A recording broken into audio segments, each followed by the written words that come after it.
Butterfly பத்தி எல்லாருக்கும் தெரியும். அதுவே கடல்ல வாழுதுன்னு சொன்னா உங்களால நம்ப முடியுதா? எஸ், இதுதான் அந்த கடல் பட்டாம்பூச்சி. பார்க்கவே அழகா இருக்குல்ல? இதோட பேர் தான் சீ ராபின். இதோட நேட்டிவ் பார்த்தீங்கன்னா, நம்ம பசிபிக் பெருங்கடல்ல இருக்க ஆழமான கடல் பகுதிகள் தான் வாழ்ந்துட்டு இருக்கு.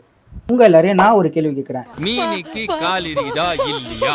கண்டிப்பா கால் இருக்கு. அது 1 இல்ல 2 இல்ல. இதுக்கு மொத்தமா 6 கால்கள் இருக்கு.